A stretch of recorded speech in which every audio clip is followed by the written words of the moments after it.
Medical made চ্যানেলের পক্ষ থেকে ভিডিওটি স্টার্ট করার জন্য আপনাদের জানাই অসংখ্য ধন্যবাদ।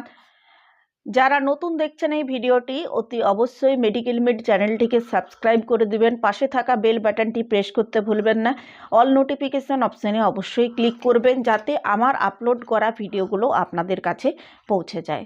আজকে আমার আলোচনার মূল বিষয় হলো যে হাঁটুর হাড় ক্ষয়ে গেলে কি করতে হবে, কেন হয়, অস্টিওপোরোসিস কি, আর এর থেকে মুক্তির উপায় বা কি, হাঁটুর ব্যথায় কষ্ট পাচ্ছেন না এরকম মানুষ বোধহয় হাতে গোনা। তো চলুন, শীত বর্ষা গ্রীষ্ম সমস্ত ঋতুতে এই হাঁটুর যন্ত্রণা কিন্তু কষ্ট দিয়ে থাকে আমাদের।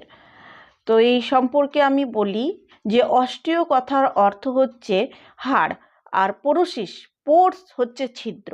এই অর্থে যদি বোঝায়, অস্টিওপোরোসিস কথার অর্থই হলো হাড়ের ছিদ্র যখন বেড়ে যায়। হাড়ের ছিদ্র যখন বেড়ে যায় তখন কি হয়, বোন ডেনসিটি অর্থাৎ হাড়ের ঘনত্ব তখন কমে যায়। এই ক্ষেত্রে খুবই আশঙ্কা থাকে সহজে হাড় ভেঙে যাওয়ার, যে কোনো সময়ই বিপদ ঘটতে পারে।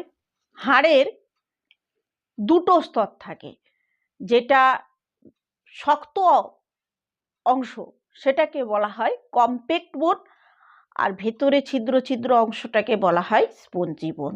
আর অস্টিওপোরোসিসে হলে কি হয় জানেন, অস্টিওপোরোসিস হলে কম্প্যাক্ট বোন পাতলা হয়ে যায়, আর যেটা স্পঞ্জি বোন ছিদ্র তো বেড়ে যায়, তাই এটা সহজে ভঙ্গুর হয়ে যায়, ভেঙে যাবার আশঙ্কা বেশি হয়, দুর্বল হয়ে যায়।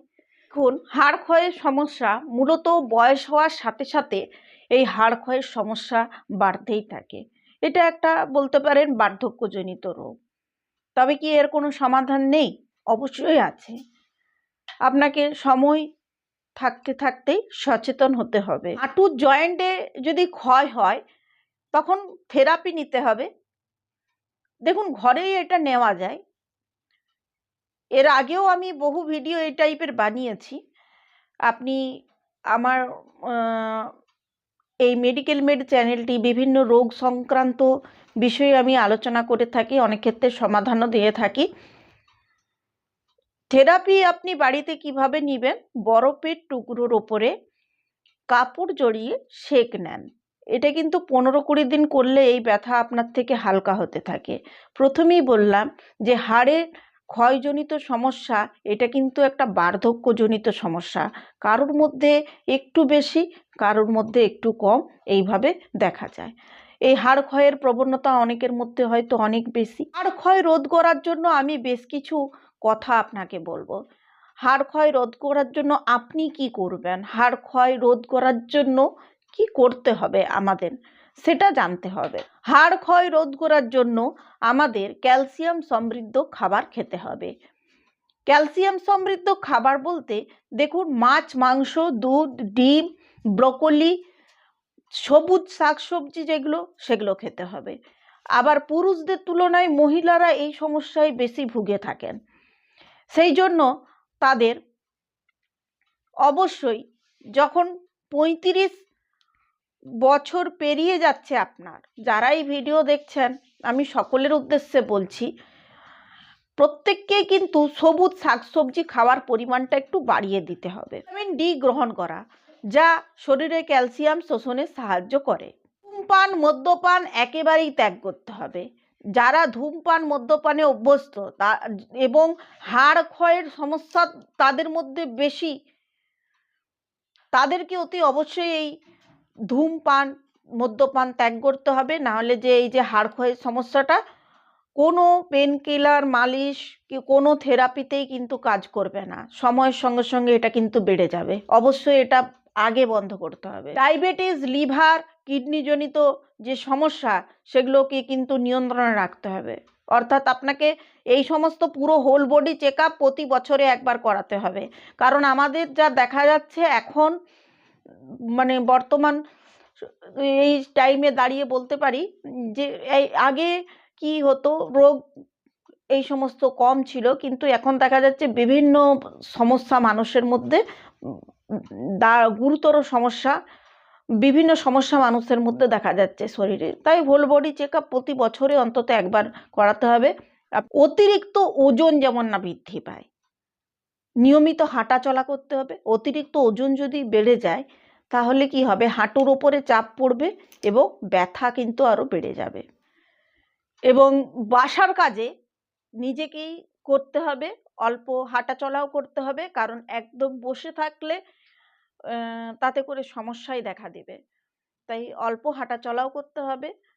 যে সমস্ত টুকিটাকি ঘরোয়া কাজ আছে নিজেকে করার চেষ্টা করতে হবে। সিঁড়ি বেয়ে ওঠা নামার সময় একটু সাবধানতা অবলম্বন করে ওঠানামা করতে হবে। সিঁড়ি বেয়ে ওঠানামা আমাদের একটা ব্যায়ামও হয়। ক্ষয় হয়ে যাচ্ছে, এই সংক্রান্ত সমস্যায় যারা ভুগছেন অবশ্যই বছরে একবার ক্যালসিয়াম, ম্যাগনেসিয়াম, জিঙ্ক প্লাস গ্রহণ করতে হবে।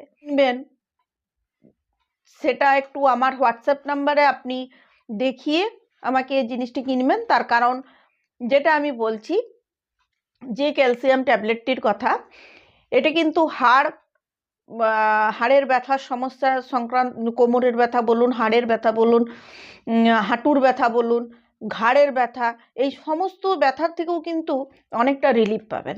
অনেক সময় হাড়ের সমস্যায় দেখা গেছে যে পেন কিলারে কাজ হচ্ছে না, যতক্ষণ পেন কিলার খেলেন তার অ্যাকশন থাকলো, তারপরে যখনই আপনি অ্যাকশন কেটে গেল সাথে সাথে কিন্তু ব্যথা শুরু হয়ে যায়। অনেক সময় এই ক্যালসিয়াম ট্যাবলেটটি, যেটির কথা আমি বলছি, ক্যালসিয়াম, ম্যাগনেসিয়াম, জিঙ্ক প্লাস, এটি গ্রহণ করলে কিন্তু অনেকটাই ব্যথাটা অনেকটাই কমে যায়। ক্যালসিয়াম, ম্যাগনেসিয়াম, জিঙ্ক প্লাস যে সাপ্লিমেন্টটি বলছি, এটা দেখতে পারেন ইউজ করে। এই সাপ্লিমেন্টটি অন্তত বছরে একটা ফাইল খেতে পারেন। সমস্যায় ভুগছেন, হাঁটুর হাড় যাদের ক্ষয়ে যাচ্ছে, তাদের কিন্তু যে টিপসগুলো বললাম সেগুলো কিন্তু অবশ্যই অ্যাপ্লাই করতে হবে। সমস্যা গুরুতর হলে রোগী ওঠা বসা হয়তো করতে পারছে না, প্রস্রাব পায়খানার সমস্যা হচ্ছে, সেই ক্ষেত্রে অবশ্যই তাকে কোনো মালিশ, কোনো সেক, তাপ না দিয়ে তাকে কিন্তু ডক্টরের শরণাপন্ন হতে হবে।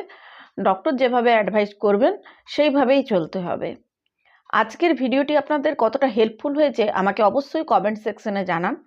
আর আপনার কি ধরনের সমস্যা হচ্ছে, কি ধরনের ভিডিও আপনি চাইছেন, সেটা আমাকে মেডিকেল মেড চ্যানেলের কমেন্ট সেকশনে লিখুন। আমি অবশ্যই আপনার যে ধরনের ভিডিও চাইছেন আমি অবশ্যই বানিয়ে দেব। মেডিকেল মেড চ্যানেলের সাথে এতক্ষণ পর্যন্ত এই ভিডিওটি দেখার জন্য মেডিকেল মেড চ্যানেলের পক্ষ থেকে আপনাকে জানাই অসংখ্য ধন্যবাদ। পরের দিন দেখা হবে নতুন কোনো টপিকের সাথে।